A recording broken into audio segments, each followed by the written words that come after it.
Hey everybody, it's Frosty the Songman. It is July 11th, 2018, and on this day in 1969, David Bowie releases Space Oddity, 9 days before the Apollo 11 moon landing. Alright, I always like to start off with a little music trivia. Before we get into tonight's review, let me just take a minute to show you why I started this YouTube channel. Yeah, let me see if I can zoom in a little bit.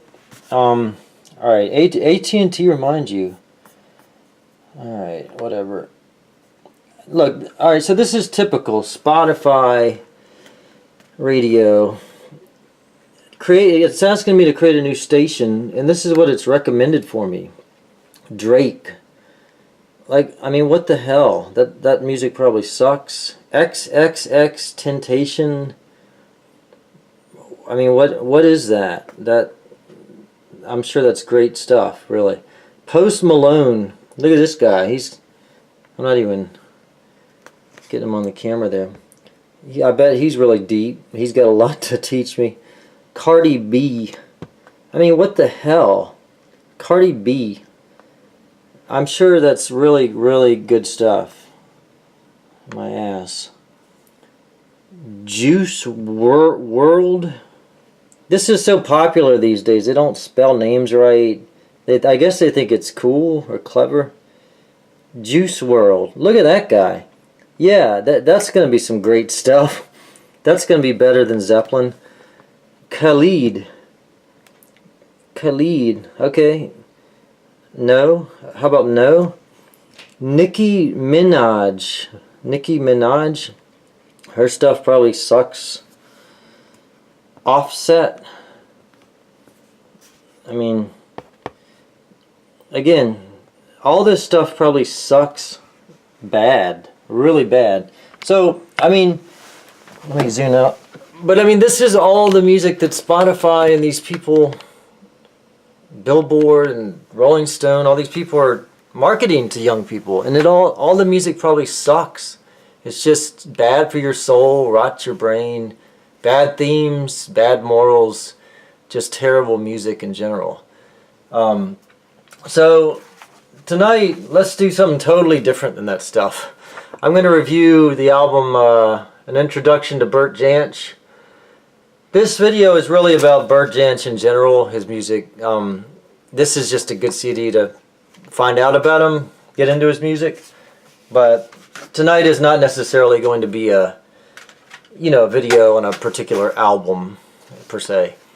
Alright, Bert Jansch. It's pronounced Jansh in Germany, where his family's from. His family moved from Hamburg, Germany, up to Glasgow.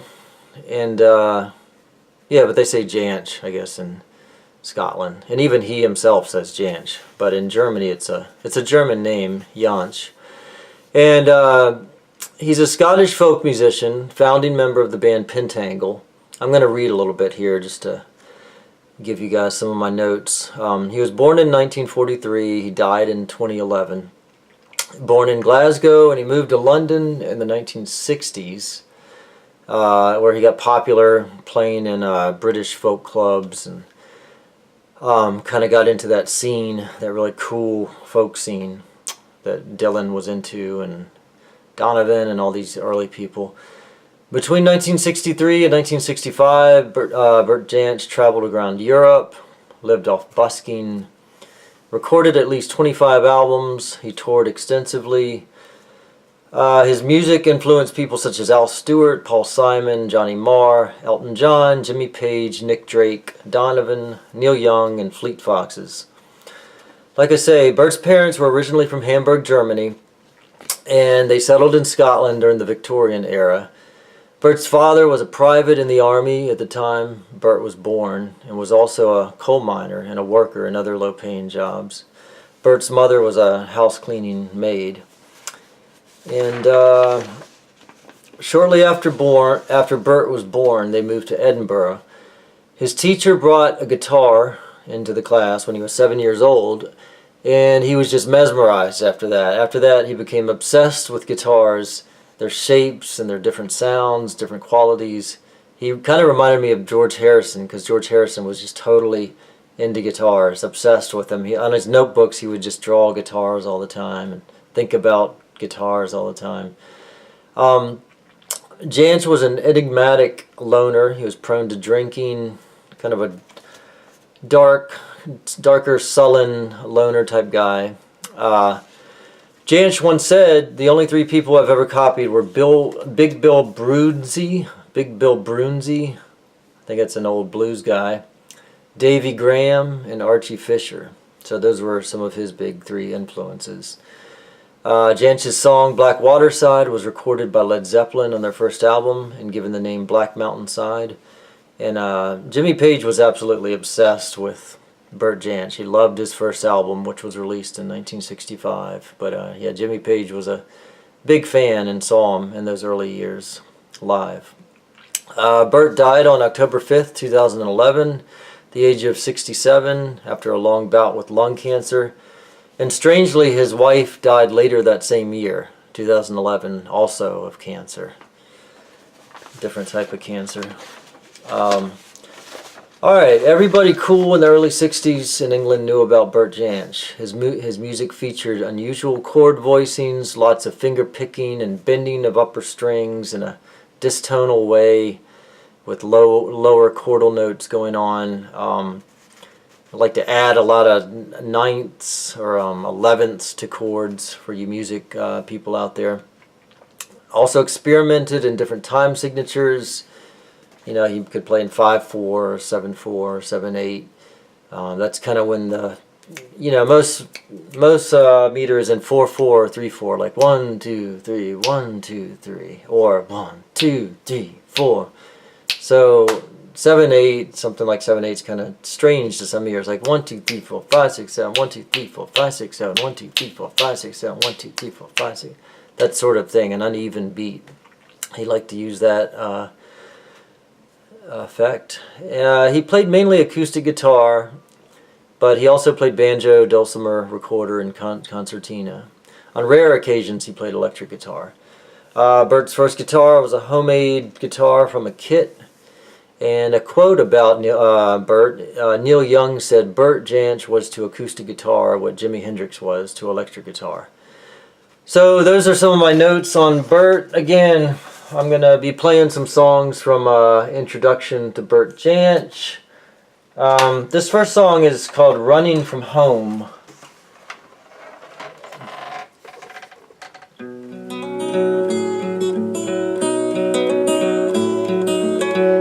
See if I can juggle a radio and a beer at the same time.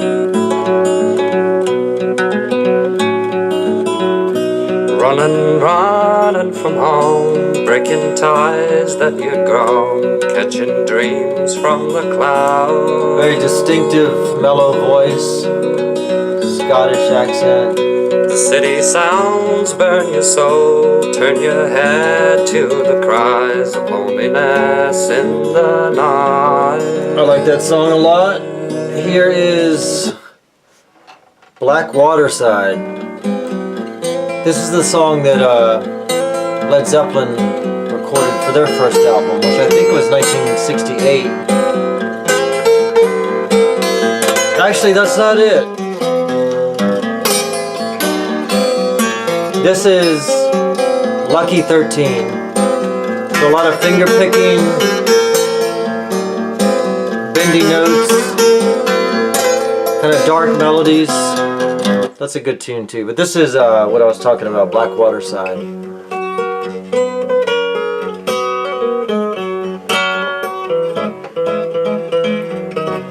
Sound familiar? A lot of people know the Zeppelin version, but not the version that Jimmy Page got it from. One morning fair, I took the air down by Black Waterside. Very nice song. This is number 4, Woe Is Love, My Dear. So he did have a full band at certain points, but a lot of his records were just more stripped down, him and a guitar. I am afraid to say what's on my mind, dear. And although I'm fond of you, my mind is not too clear. Oh, is love, my dear? If you will answer just one little question. So very nice. This is a song called Poison. Hold on. Poison. Johnny Marr really liked this song a lot.